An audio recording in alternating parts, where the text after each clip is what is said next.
naapektuhan po itong ating kabuhayan. Siguro pagka po makikita na lang po ninyo pag maliliit, tuturo lang natin po sa inyo po yung pamamaraan paano magparami po ng bunga. Pero pagka po yung time na po na pitasin na, medyo niiwas-iwasan na po natin. Ay kahit na po mapanood po ito ng ating mga kawatan. Ito na mga katribya po yung technique po natin. Punasan natin ng basahang tuyo para mabilis. Kaya pagka mayroong blower, bubloweran natin. Kaya lang yan, nasa loob pa ng bahay po yung blower nila nanay.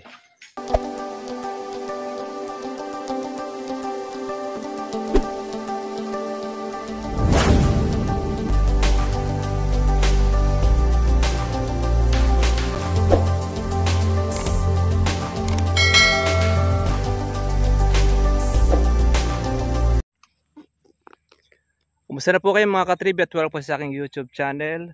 Sana po nasa mabuti kayong kalagayan. Ngayon po ay katatapos lang din po ng ating ulanan. Ngayon mga katribya po, mipitas po tayo ng ating kalamansi. Kinukuha na po natin mga katribya po yung ibig-ibig po na kung saan ay dumilaw. Ngayon po sa ating po mga ka-farmers na kung saan ay nakakapanood ng ating pong vlog, medyo maglilimit po tayo ng pagkuha ng ating maraming bunga ng kalamansi. Kasi sa atin na lang po nakatutok po yung mga magnanakaw at pagka nagpo-post tayo na marami pong bunga, tsaka po nila tinitira ng mga kawatan. And nakukuha na tayo. Talagang binubisit. Kaya bahala na lang sila po mga katribya pong maghirap kung saan yung ating makapal na bunga. Kaya medyo sa mga manonood po natin, hindi muna po tayo magpo-post mga katribya po ng marami pong bunga sa ating pong kalamansi at nagkakaroon po ng tsansa po ang mga kawatan. Alam naman po namin na dito po sa aming lugar ay hindi po pakaunti ang kawatan kundi pagkus paparami dahil hindi po nabibigyan po ng aksyon. Although na yan, meron na rin dito nahuli sa amin na adik. Dalawa na yung hinuli na ng pulis. Kaya isa po mga katribya po sa number 1 po namin dito, yun, pag nanakaw yung mga kawatan na pagka maliit po ang kalamansi sa iyo, pero pagka malaki na, kinukuha na po ng mga kawatan. Hindi na puro kami nakakapagpalaki dahil nauunahan na tayo. Gaya nga po nung ilang araw lang po ang nakakalipas, yung kalamansi nating naipost, bagamat yun ay maliliit. Aba, ilang araw lang ang pinagitan. Kinuha na po ng mga tulisan. Kaya wala tayong ganong napitas po doon sa area na kung saan ay binablog natin na sinubukan natin yung organic fertilizer. Gumanda, dumami bunga. Kaya lang nakinabang po ang mga tulunggis. Kaya yun. Sa mga manonood po natin, sa mga viewers, ay hindi muna po tayo magpo-post o kukuha po ng mga video po ng marami pong bunga sa ating kalamansi sa dahilan na tayo na lang po ang tinututukan po ng mga kawatan. Although hindi naman po lahat, kaya lang syempre naapektuhan po itong ating kabuhayan. Siguro pagka po makikita na lang po ninyo pag maliliit, tuturo lang natin po sa inyo po yung pamamaraan paano magparami po ng bunga. Pero pagka po yung time na po na pitasin na, medyo niiwas-iwasan na po natin. Ay kahit na po mapanood po ito ng ating mga kawatan, bahala sila sa buhay nila. Bahala na po ang Panginoon Diyos sa taas dahil yun naman po ay hustisya. Diyos naman po ang gaganti sa mga gumagawa ng kasamaan sa kanyang mga lingkod. Kaya eto, pitas-pitas muna tayo. Kunin natin ang lahat po ng mga dapat po natin kunin. Ngayon, mapapanood ito ng ating kawatan, di bahala siya. Huwag lang siya magpapakasiguro. Bahala yung nasa taas sa kanya. Basta kami, tayo. Diretso lang po ang ating paghahanap buhay sa marangal po na paraan, malinis, naggaling sa pinagpaguran natin ang ating ipinipita sa pinang-aalaga, na wala tayong ginigipit o inaargabyado na kahit sino man tao. Lumalaban tayo ng parehas. Ayan, at yun naman po ang gusto namin ituro sa inyo, na huwag magsamantala sa ating kapwa. Na lumaban tayo ng parehas, pagpagod, at aani rin tayo na maganda. Sa atin, aani man tayo, siyempre, kaya lang meron tayong kasosyo. Di bale, hindi naman po panghabang buhay yan. Pag nabusisi yan mga katribya Kaya importante lang mga farmers, continuous, tuloy-tuloy lang. Tuloy ang buhay, kahit na gawan ka ng masama, nakawang ka, kaya mo sila. Ang mahirap doon pagka yung nasa taas po ang gumante, bahala na, Diyos naman po ang nakakaalam. Kaya sa ating mga katribya, mga ka-farmers, yon ang ating pong may papayo sa suggest. Hindi mo na po tayo magpo-post na marami pong bunga. Kaya announcement lang po natin. Sabihin ninyo, ang kalamansi ni Katribya ay wala ng bunga at hindi na nagpo-post ng bunga, kagaya ng iba na magpo-post ng kanilang mga bunga. Ito kasi mas tinitiktikan po ng mga magnanakaw. Followers pa natin po yung mga hinayupak. Kumbaga sa kawan lalo lang tayong iniinis, lalo tayong binobisit. Ngayon pagka ikaw naman ay nabwisit, talo ka. Dahil ikaw baka mamaya tumaas pa ang dugo mo, ikaw pa ma-hospital. Kaya yun po ang ating maipapayo. Yun ang ating po masasabi sa ating pong mga subscriber, na hindi muna po tayo magpo-post ng marami pong bunga. Dahil alam nyo na, sa aming lugar, ako na lang po ang tinitingnan po ng mga kawatan. Kaya kung minsan sabihin ng iba, masama ugali natin at tayo lang doon na nakawan. Hindi. Pati kapitbahay natin masama ang loob. Dahil siya wala rin pong maabutan sa kanyang kalamansi. Di na lang din siya kumikibo dahil marami na rin beses na rin siyang nagreklamo sa barangay. At hindi lang din po tayo ang nagreklamo, di ba, because marami na rin. Kaya lang hindi pa rin masugpo rito sa amin ng mga pagnanakaw ang mga kawatan. Kaya pinaka-the best, manghuli tayo ng mga sariling pamamaraan na alam natin na hindi naman po abutin dun sa magiging legal o sa illegal. Kaya wag rin magpapakasiguro ang mga tulonggis. Magpakasaya sila ngayon habang sila ay merong nananakaw. Pag dumating po yung panahon na yan na sila ay mahuhuli, at saka natin sila sisingilin. At kung hindi man sila mahuli mga katribya, nasa taas naman po ang maniningil sa kanila. At mas mahirap po yun. Yung may hawak ng buhay, may hawak ng lahat ng bagay, ang kanilang maging kalaban. Kaya yun po masasabi natin. Kaya mayroong pagkakataon, di po muna tayo mga katribya magpo-post po ng marami pong bunga, lalo na pagka po malapit na pong pitasin ang kalamansi. Dahil walang kahirap-hirap po yung magnanakaw, natutunugan kung saan po yung area makapal, ay yun ang kanyang titirahin. Kaya abot papasalamat po sa atin yan. Siguro panalangin nun sana marami pa kang kagaya ni Katribya na madaling nakawin dahil naka-post, naka-video, naka-YouTube. Kaya subscriber pa natin yung mga impacto na yan.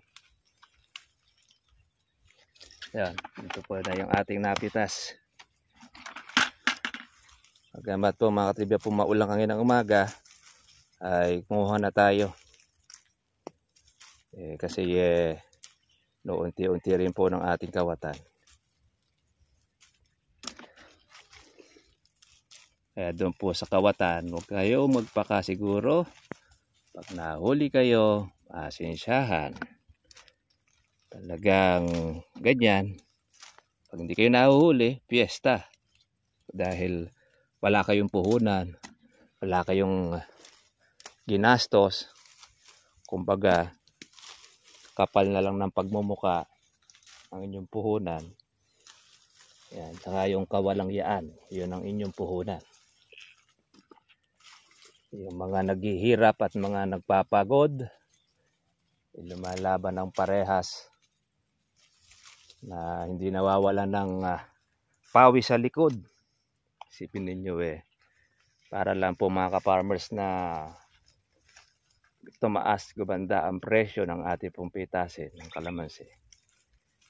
Pinipitas na natin mag-isa. Sinosolo na natin para hindi po makayod ang bunga ng ating kalamansi at mapalaki. Pero yung kawatan naman, siya naman po ang nagsasamantala. Ikaw man ang lumugar sa ating kalagayan, talagang mag-iinit talaga ang iyong kokote. Pero yaan na natin. Patawarin na natin sila sapagkat di nila alam ang kanilang ginagawa. Okay, sige. Bahala na po ang nasa taas ang siyang maningil. Dahil yun, pag nagbigay yun, hostisya, di ka maargabyado. Kaya mga ka-farmers, yan po muna ang ating update. Pitas, di same pa rin po ang presyo, 800. Pero sa iba ay maaari may kumukuha na ng 900. Depende yan doon sa inyong mga kausap na buyer. Ngayon, iba-iba naman po ang presyo ng kalamansi sa iba-ibang lugar. Baka mamaya nakikita nyo po yung ating balahibo ng sa ilong pagkakamalang kulangot. Yan po ay balahibo ng ating ilong, pero hindi naman yan kulangot. Kasi minsan yan ang ipinupo na sa atin ng ating mga basher Bayan natin sila. Talagang ganon. Kahit saan, pagka hindi ka nakapag-trim, talagang hahaba rin yan. Maputi. Kaya, alam mo siya kulangot, pero puti lang siya. Yung buhok. Dahil matanda na tayo, mga katribya. Pero, ganun pa man, tuloy ang hanap buhay. Tuloy ang ating pitas at nakakatuwa dahil tuloy-tuloy na rin po ang pagtaas ng ating kalamansi. Meron pa naman po tayong iniwanan po ang kawatan. Hindi naman niya mauubos sa isang iglap yan. Tiyak na tiyak, meron pa siyang babalikan. Kaya harinawa bilisan niya po ang pagbalik para mabilis ang paghuli. Kaya akala niya, okay lang. Sige, para sa isang kuwan lang yan. Sa isang isda. Hanggang ganon, pagka meron kang pain, mauubos ang pain mo. Kaya pagka natsempuhan siya, yun. Tapos ang maliligaya niyang araw. Kumbaga sa isda, luto siya. Mayo ulam siya. Pagka naman siya nahuli, masakit ang katad ng katawan niya. Lahat ng mga pagnanakaw, lahat ng mga nawala, sa kanya lahat mapupunta. Pati kay Diskaya, sa kanya na mapupunta. Basta't nahuli. Pagka hindi nahuli, piyesta siya. Jackpot siya. Kaya pagbutihan niya na wag mahuli. Tayo, di siya mahuli, mahuli siya. Diretso, tuloy ang buhay. Mga katribya. Tingnan nyo nga Ang dilaw po mga katribya po ang hindi masyadong maasenso sa presyo. Mababa pa rin po ang ating dilaw. Sabi nga ng mga buyer, ang dilaw ang hindi po umuusat. Pero pag naubos na ang dilaw, dire-diretso na po ang pagtaas ng kalamansi. Iyan po kasi ang halos nagbabara sa palengke, ang dilaw. Pero pag naubos yan, dire-diretso na. Konti na lang yan at maglilibo na. Maaaring ang bagsakan nila po ay libo na mga katribya sa ibang lugar. Kaya lang sa atin ay hindi pa, dahil meron pang mga nakukuha ng pang mababa. Ganun naman po kasi mga ka-farmers po ang mga ahente. Hanggat may nagbibigay ng mababa sa kalamansi, hindi po aangat ang presyo kasi may nakukuhanan pa. Busog pa yung buyer tsaka po ahente. Pero pagka wala nang makuhanan sila na mga kalamansi na bunga, at yun na lang halimbawa ang natitira, ay napipilitan na sila ngayon mga katribya pong magsipagtaas doon sa gusto ng mayari. Dahil no choice sila, wala silang ititinda kung hindi sila magtataas ng presyo. Pero hanggat meron pang nakukuhanan, meron pang napipitasan, lalo na kung ikaw ang unang mag-aalok, ay babaratin ang paninda mo. Pero pagka ikaw ang tinawagan, tandaan po natin yan, nasahan ninyo, talagang angat na ang presyo ng kalamansi. Tayo naman, go lang pag-harvest para makakuha tayo ng ating pang alaga. Although una na naka-harvest sa atin po ang kawatan, okay lang yon. Papalitan naman po nung nasa taas ang bunga ng ating kalamansi. Kaya tuwa yung mga kawatan, nagpipiesta sila, masaya. Okay lang. Ayan, kinukuha na natin yung mga hinog na hinog. Atin na siyang ilalaglag para pataba sa ating kalamansi. Ayan, marami po tayong pang December. Kaya tuwan-tuwa yung kawatan natin. Ayan, no? Hindi siya nauubusan. Lagi siyang merong naaabutan.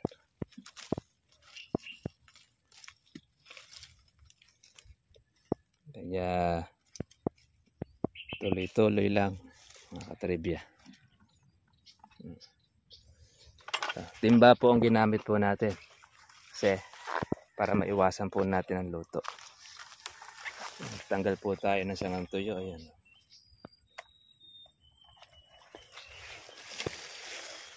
Ginhawa na uli ating kalamansi. Kaya medyo lalaki na. Kung aabutan natin ang paglaki.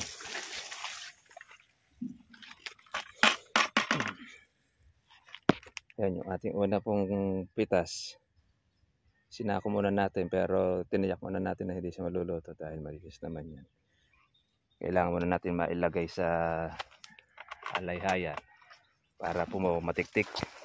Saka mapilian po natin ang ating hinog. Kaya doon sa ating kawatan, congratulations sa iyo.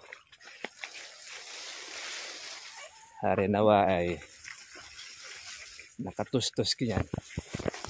Nakatustos yung pagnanakaw mo sa iyong bisyo. Yung minamadali.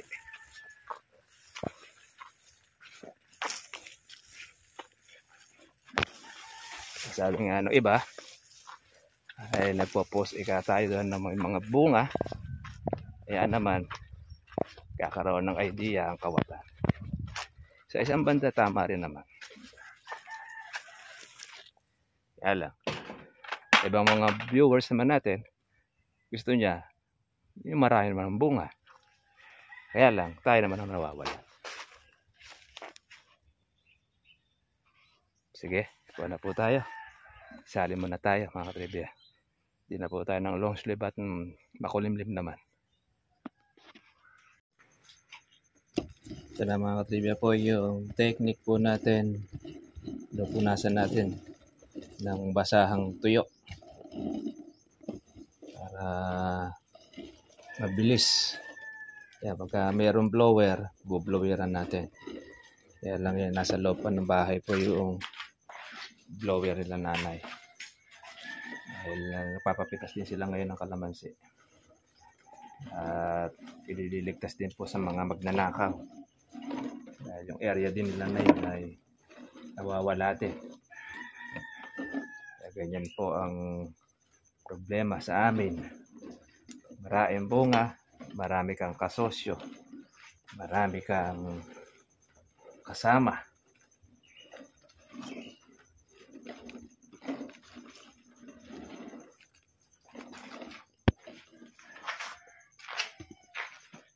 Alas muna natin ng hinog, saka yung berde, saka natin siya pipilian.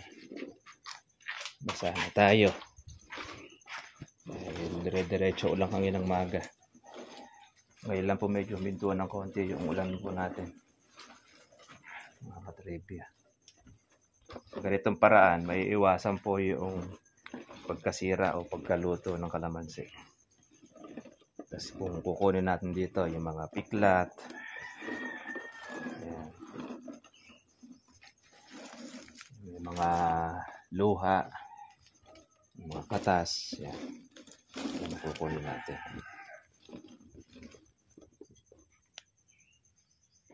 Yaman natin po ng mga ilang minuto. Mga 5 minutes. Pag natiktik na, o tsaka natin siya pipilian. Ito na mga ka-farmers. Napilian na natin po ng ating reject. Ang nakuha natin ay isang timba. Ayan. Ayan, ang lalaki ng ating reject mga katribya. Ito pa pala yung hindi pa natin napilian.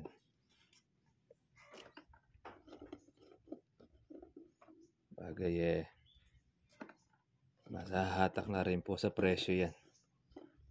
Although kahit na mura po ang reject, doble naman ang presyo ng berde. Dati-rati 450. Ngayon naman ay 800. Kaya bawi na rin.